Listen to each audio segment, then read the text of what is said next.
Hello friends, good evening. I welcome you all to another edition of Daily News Analysis. So in this particular edition, we are going to discuss some very important articles that were featured in the Hindu as well as Indian Express newspapers, particularly in the explain section, which is important from the perspective of prelims. As you all know, the first important article that we are going to discuss is about the Quad meeting that is going to happen on July 1 next month. So essentially, our external affairs minister may go to US for that particular meeting. So essentially knowing everything about Quad, the background of it, when it was started, what is the purpose actually is really important, particularly from the perspective of prelims as well as mains. Second important news is about Ministry of Statistics conducting the first ever household income survey in 2026. Important, particularly from the perspective of prelims. See, India is data deficient country. Most of the time, you must have seen, the data is data to certain extent. The availability of data is often an issue. So essentially, the conduction of census in 2026 is a good news in that regard. The third important article that we are going to discuss is about rising evaporative demand. So we are going to know what exactly is this evaporative demand. See, you must be feeling the extreme heat that we are currently experiencing to certain extent. So in this regard, knowing what exactly is the thirst wave, what exactly the evaporative demand, some new concepts important, particularly from the perspective of prelims. You can use such concepts in your main answers as well. Some new concepts, that's why means we have included in today's daily news analysis that particular concept from the Hindu. Another important article that we are going to discuss is about from farm to shelf, food processing, all about food processing industry in particular. See, it is making the grassroots transformation, that's what the minister argues, but overall also from the perspective of UPSC prelims as well as mains, knowing everything about food processing industry, from the schemes, what is the government doing apart from the schemes, what exactly is the data facts associated with, and some case studies as well in food processing industry, important from the perspective of particularly mains, but you can get the question in prelims as well.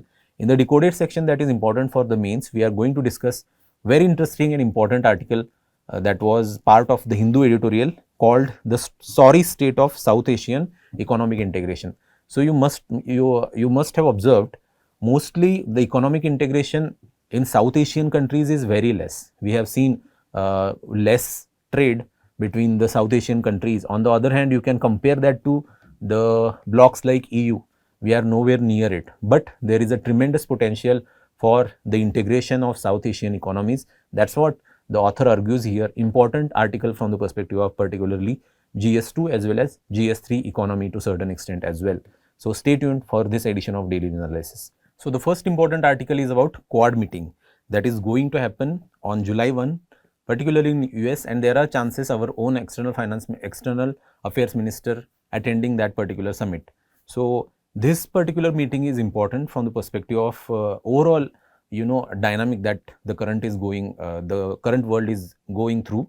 Essentially, particularly due to the West Asia conflict, due to Russia-Ukraine war also to certain extent, the Indo-Pacific agenda has been sidelined by particularly US or the countries in overall Quad dynamic.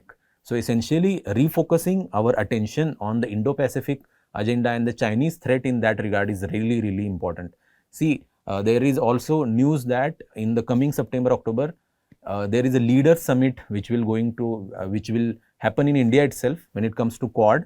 So essentially, this particular meeting of external affairs ministers of the Quad countries, important from the overall agenda setting of Indo-Pacific from the perspective of that leader summit.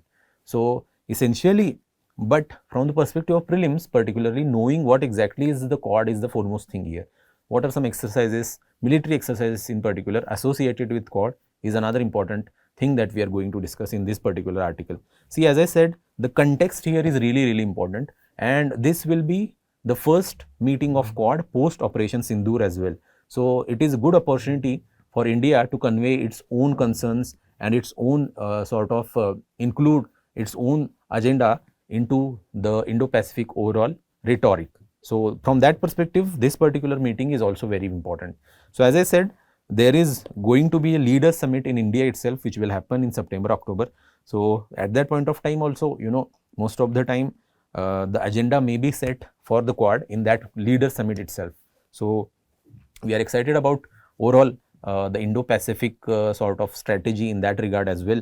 So, but what exactly is the Quad? When it was formed is another important issue from the perspective of prelims particularly. So, it is an informal multilateral grouping of India, US, Australia and Japan. There are 4 countries, India, US, Australia and Japan in the Quad.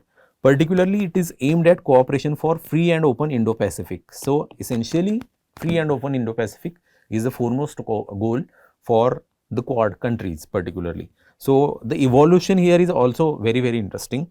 Quad originated as an informal collaboration in 2004. Then, the role of Shinzo Abe, Japanese PM, is also very, very important in 2007. Then, it revived due to China's rising influence in the South China Sea dispute, or overall Indo-Pacific region as well. Particularly, China calls it Asia Pacific essentially, but it refused to call this particular region Indo-Pacific. So that is one sort of hypocrisy on the part of China that we can observe. But what is the functioning of Quad? Quad operates through 6 leader level working groups. So there are working groups in Quad. There is a climate, there is critical and emerging technologies, there is a cyber security, there is health security, there is infrastructure and space. Just remember, there are some functioning sort of groups involved in Quad as well, which will collaborate, which essentially collaborate in these regions, in these areas. There are, Malabar exercise is famously associated with Quad, although it is not formally part of Quad framework, but it is a key element in the security cooperation between the Quad nations, important from the perspective of particularly prelims here. So, Malabar exercise is the exercise involving Quad countries. Mostly it is a naval exercise, there may be some military component as well. So, essentially that exercise is, military exercises are really, really important between the countries. You must be knowing, in recent times we have seen the military exercise between India and France as well. So, just comment what exactly is that mission in the comment section, important from the perspective of prelims as well. So, you must have the data ready with you from the perspective of prelims. The exercise between the countries is often favorite area for UPSC, for in many state PCS as well. But what about the global influence of the Quad? So, as I said, almost 24% of the population is involved in Quad. Essentially, 4 countries contribute almost 1/4 of the population. There is 35% GDP also. Essentially, almost 35% of world GDP is contributed by Quad countries, and there is almost 18% of global trade. So, around 1/5 of global trade is also goes through the Quad countries. So, what are some major initiatives under the Quad, by the way? Important also from the perspective of particularly means there is a Quad vaccine partnership which is important in the COVID times, particularly in 2021. It is a collaborative effort to deliver 1 billion COVID-19 vaccines to the Indo-Pacific, leveraging US technology, Indian manufacturing and Japanese Australian support. So, that is a major Quad vaccine partnership in 2021. Then there is a Quad fellowship of 2022.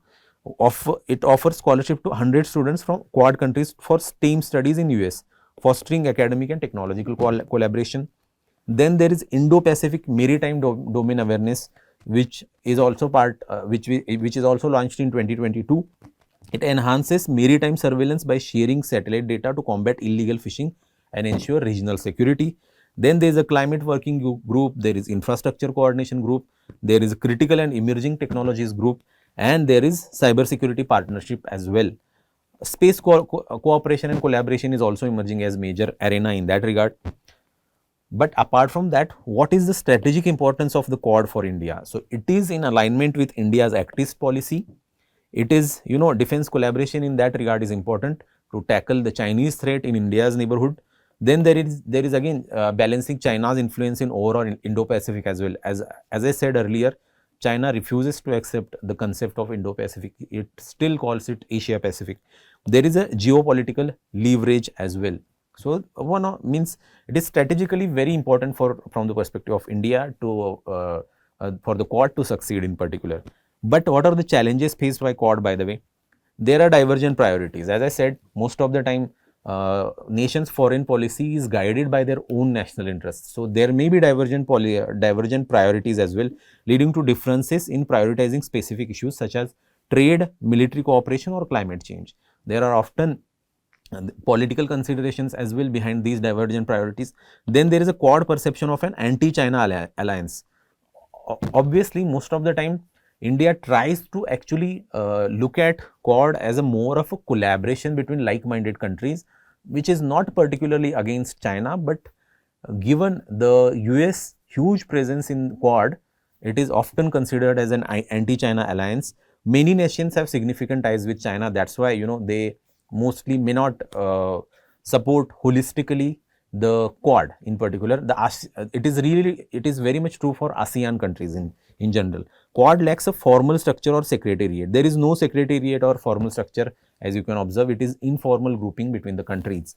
Navigating regional dynamics is another issue. As I said, ASEAN nations often and ASEAN centrality in the overall Indo-Pacific strategy and opposition by ASEAN to indulge themselves in anti-China sort of activities is one of the foremost hindrance when it comes to Quad, success of Quad in particular. But Asian centrality is often considered the bedrock principle of Quad as well.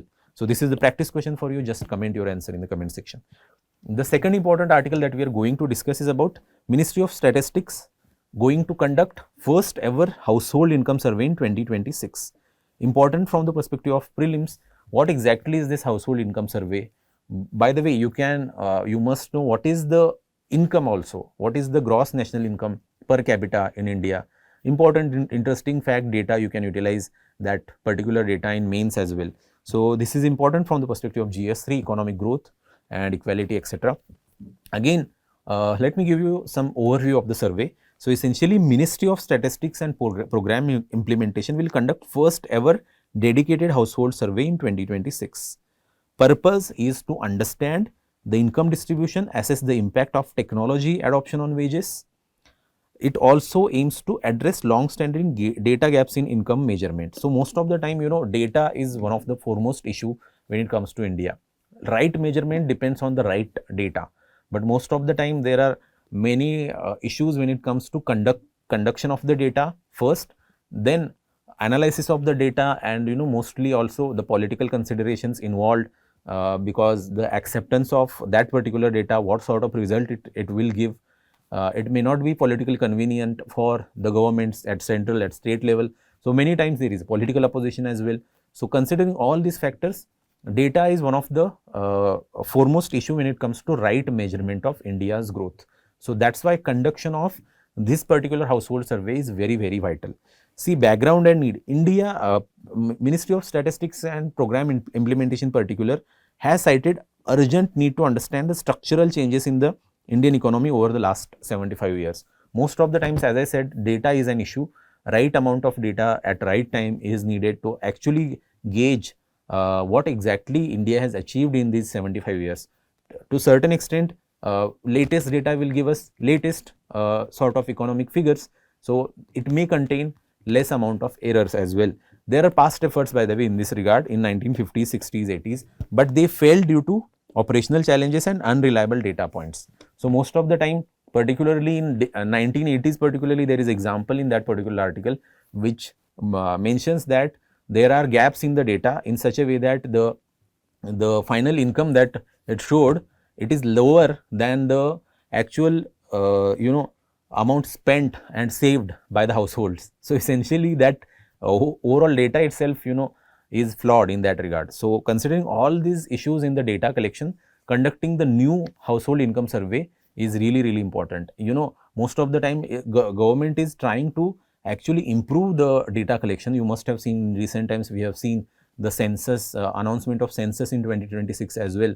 So, these are exciting times, by the way. Most of the time we will have those data and we will have some interesting insights into through those data about India's own economic growth, India's population, particularly other dynamics about caste as well through caste census. So, that is also going to happen with the population census. So, fingers crossed, we will get some good insights from that. And see, most of the time right policy making also depends on the right or error-free data and latest data, so that we will have the responsive policy making which will be effective in implementation stage. So mostly if there is any such initiative, it is always welcome.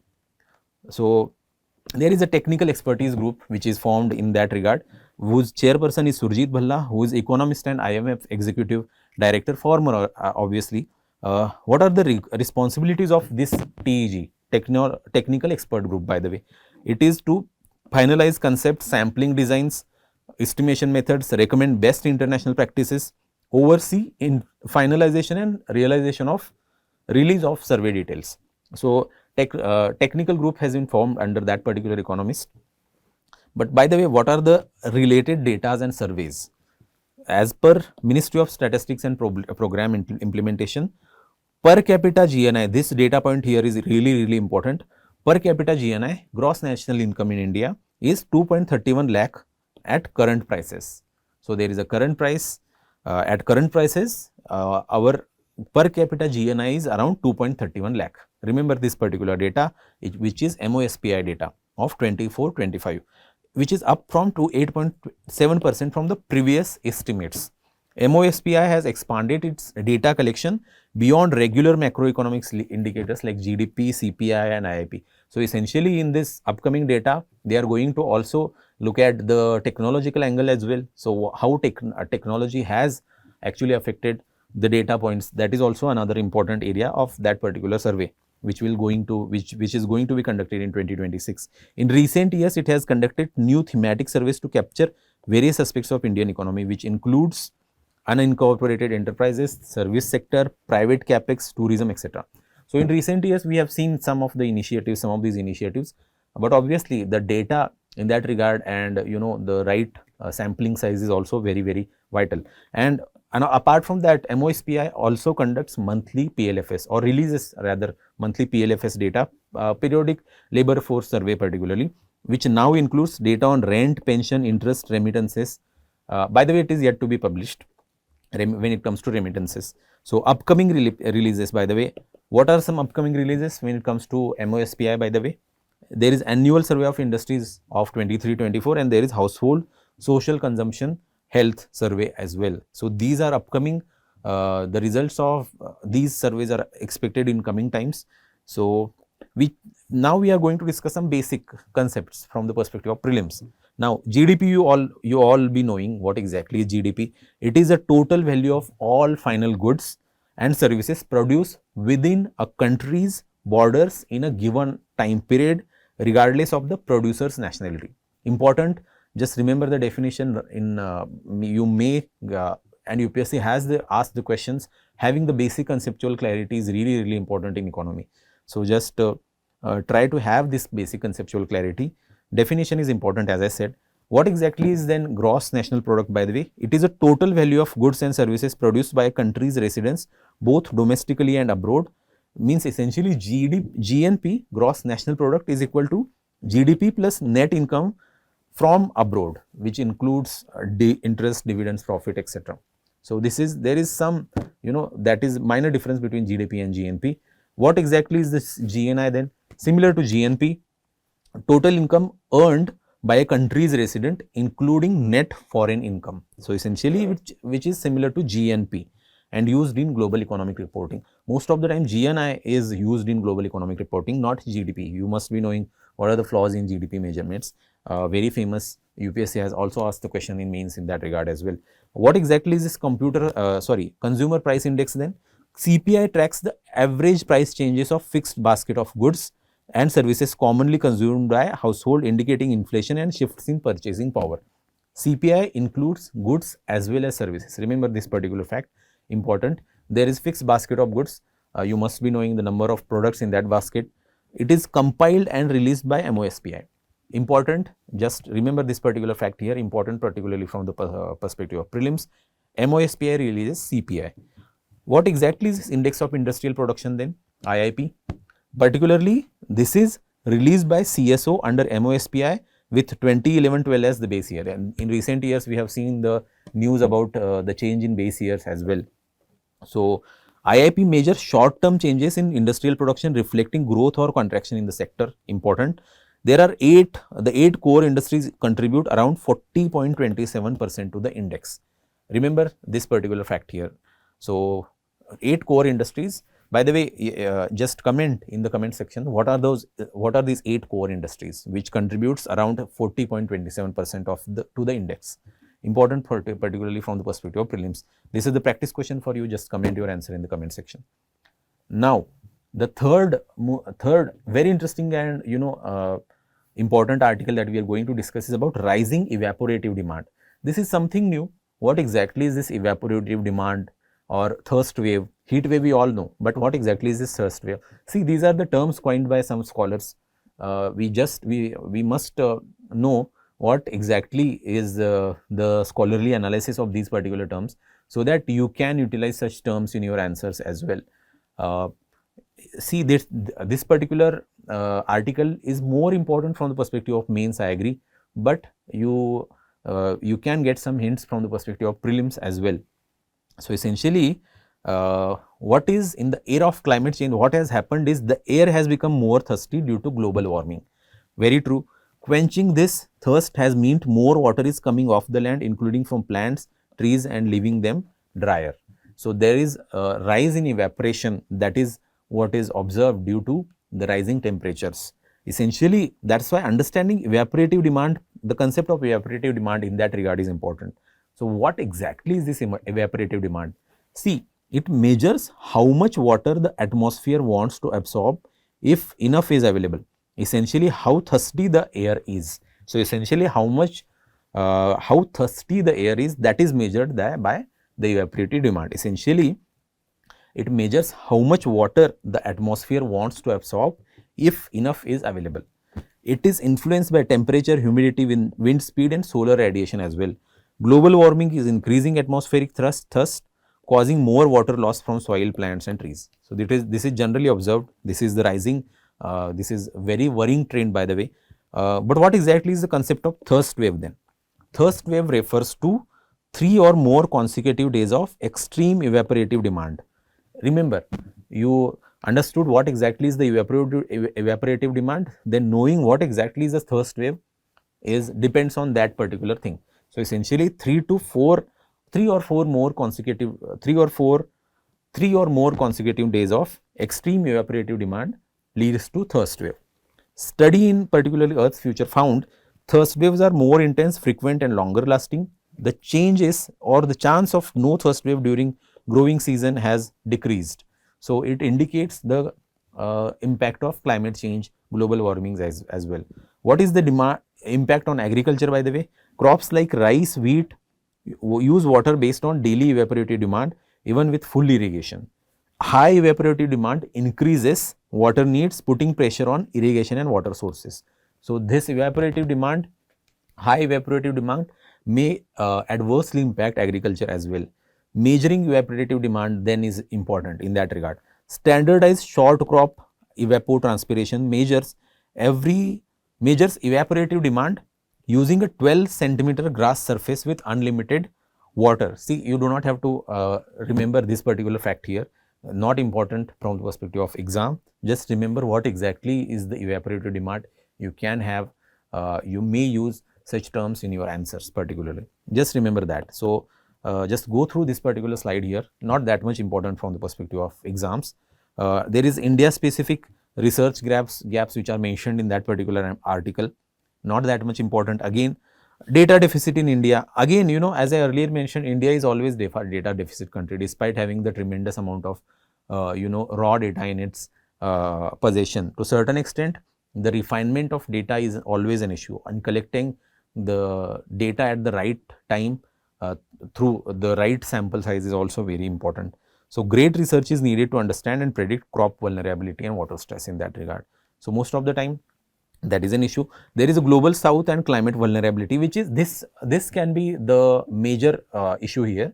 See, most of the time global south in particularly is much more vulnerable to the adverse impacts of climate change. Thirst wave research has potential applications in climate vulnerable regions like ours, South Asia. Kukal is mentoring an Indian researcher. That this particular point is not that much important. Thirst wave in South Asia under water advanced research and innovation. So there is this program which is going to happen, not that much important from the perspective of exams. See, policy and preparedness then is important. Findings suggest worst heat thirst waves do not always occur in areas with highest evaporative demand. Interesting. Calls for a re-evaluation of regional climate strategies using thirst wave patterns as indicators. Urgent need for improved monitoring, awareness for farmers, and climate adaptation and planning.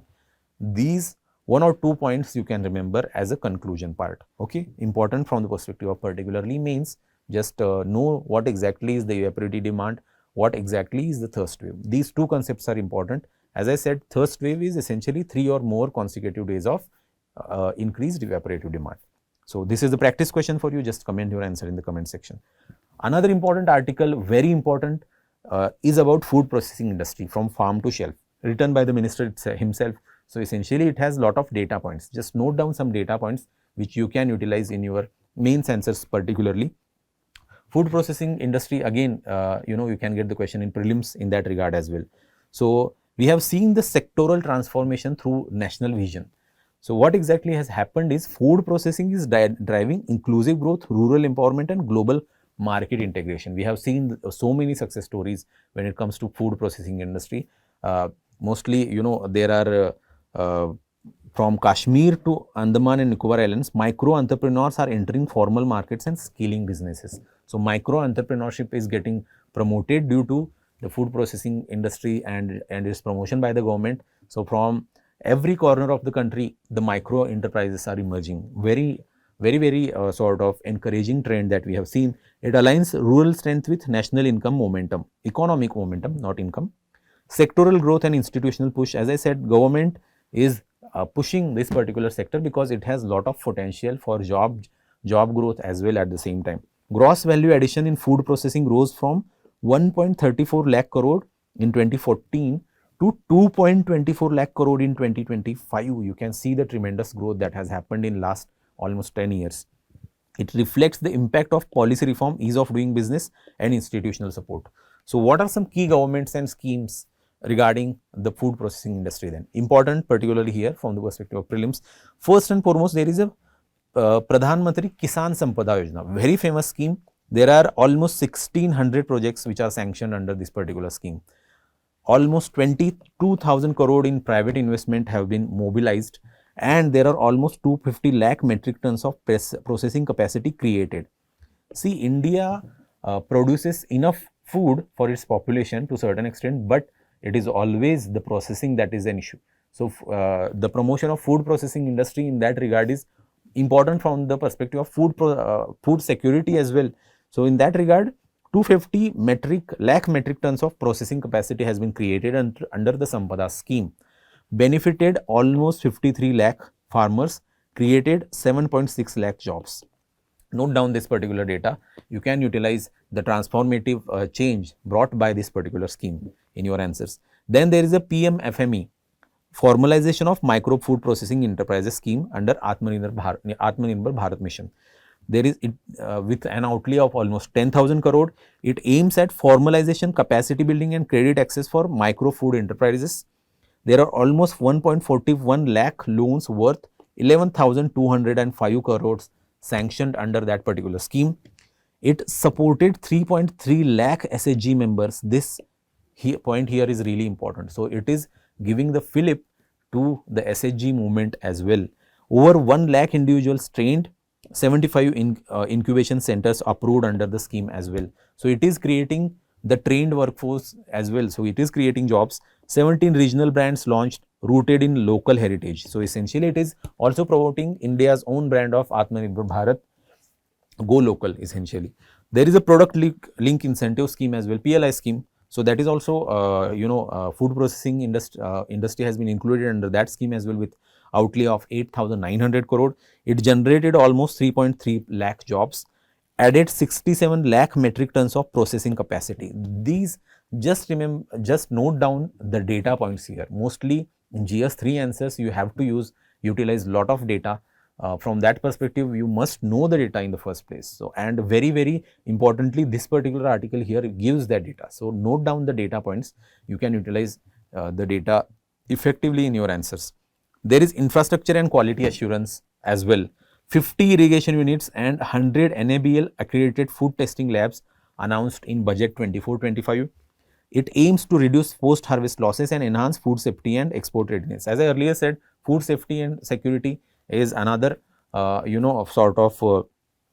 aim of food processing industry. Announcement of National Makhana Board to boost branding and global presence of Indian Makhana. So, that very famously has been announced in the budget as well. In recent times, we have seen that. There is innovation, research and education as well. NIFTEM Kundli and NIFTEM Tanjavur driving research and entrepreneurship. These are two institutions which are formed under the government's guidance. A third NIFTEM in Bihar to support talent in Eastern India is also planned to a certain extent. Over 5,000 food tech startups are involved in plant-based products, AI-enabled traceability, sustainable packaging and functional foods.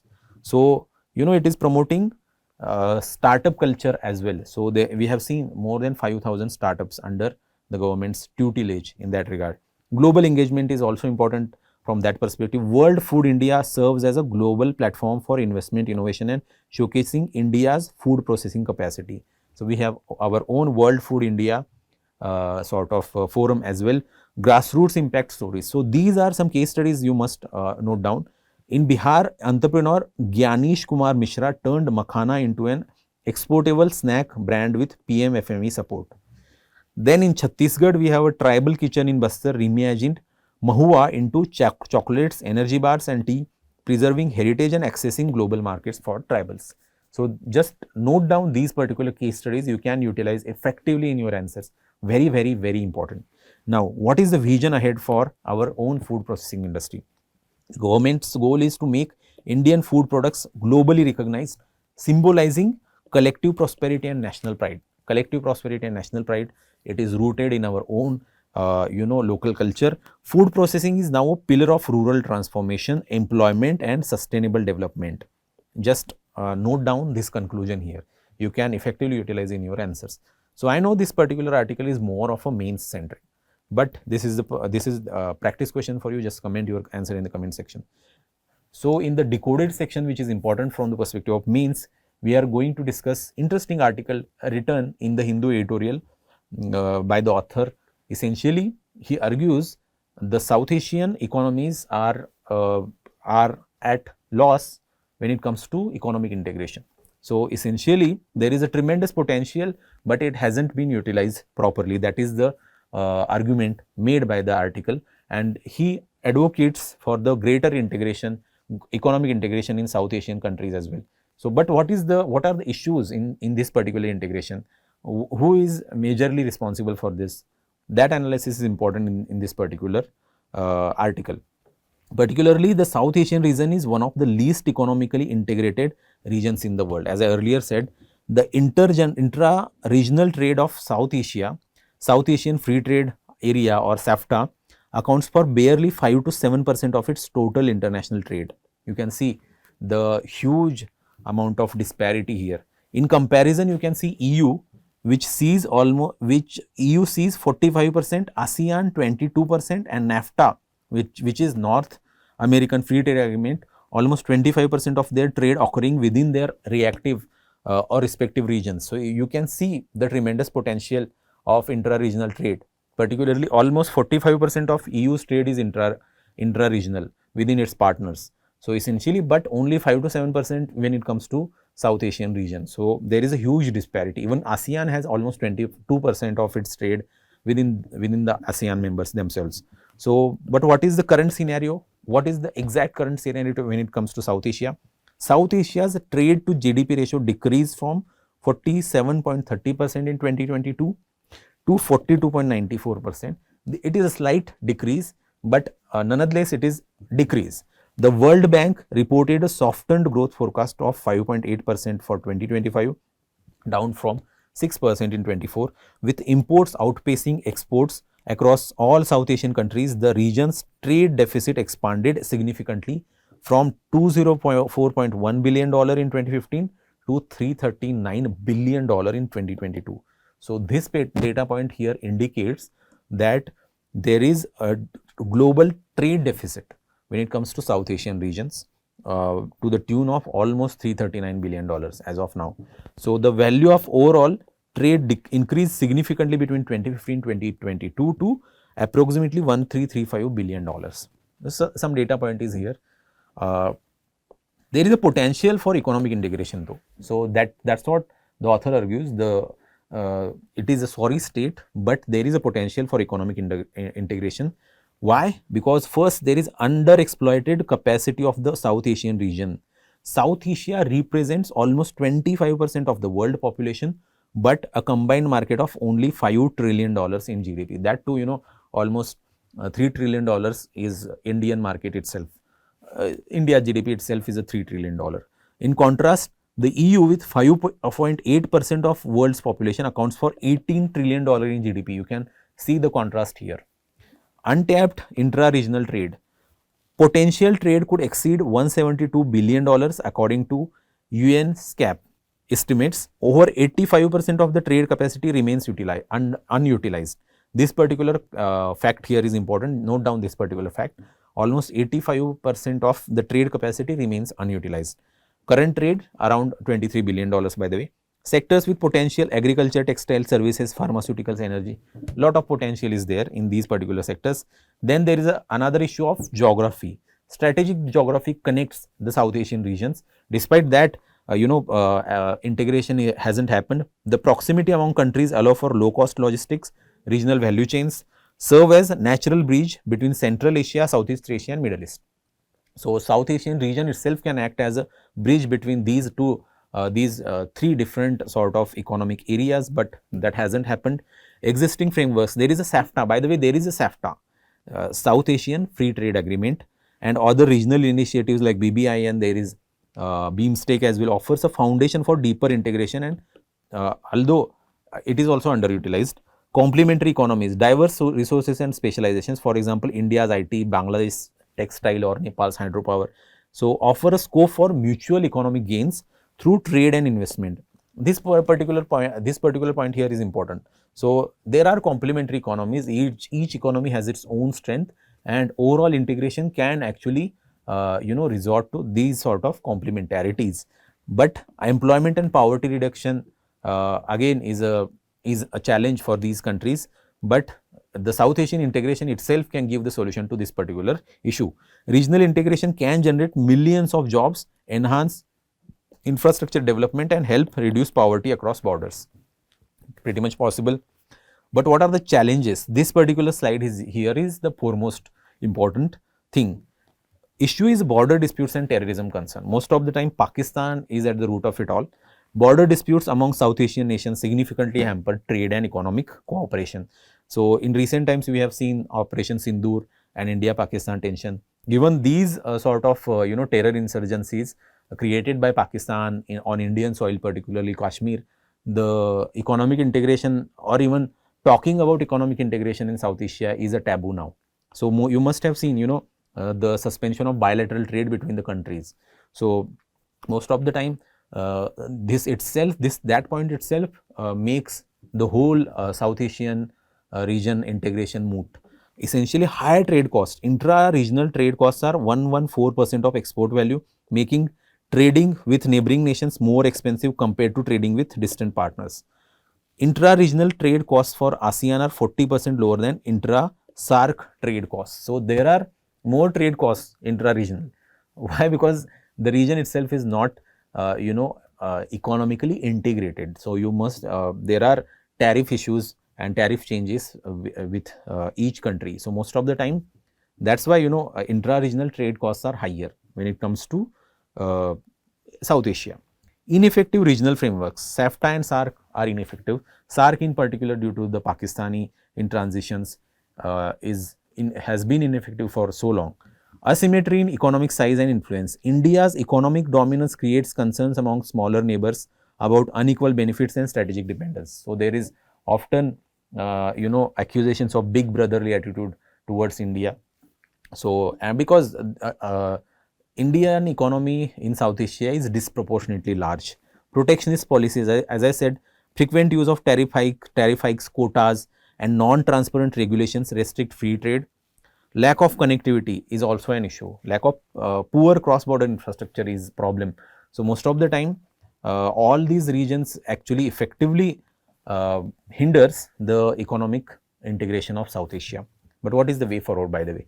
Obviously, strengthen political will and trust building, which will hardly happen now because of the Pakistani, as I said, in transitions, and India's own position of blood and water cannot flow together. Similarly, blood and sort of trade also cannot flow together as well. Terrorism and trade also cannot flow together to a certain extent. Revive and reform SAFTA, that can be one area. Improve cross-border infrastructure, reduce trade costs. So these are some solutions suggested by the author. Then there are encourage regional value chains, that can be one solution. Promote people to people, business to business ties. Focus on sub-regional cooperation. For example, we could have SAARC cooperation is difficult, but pursue sub-regional groupings like BBIN, for example, or BIMSTEC for that matter. So India is trying to do that, by the way. Support from multilateral institutions like World Bank, ADB, and UNSCAP, and other agencies for technical and financial assistance to boost regional trade and intra-regional projects in particularly. So in conclusion, we can say that South Asia stands at a critical juncture, rich in potential but constrained by division. Deeper economic integration is not just desirable but essential for shared prosperity, poverty reduction, regional stability. The time to act is now through vision, cooperation, and commitment. So these are some high-flying words there. Just remember 3 or 4 solutions when it comes to the issue of regional integration in South Asia. So that those particular solutions are important. You can utilize those points as a way forward in your answers. So this is a practice question for you particularly, and that's it from my side. And stay tuned for another edition of Daily News Analysis. Thank you.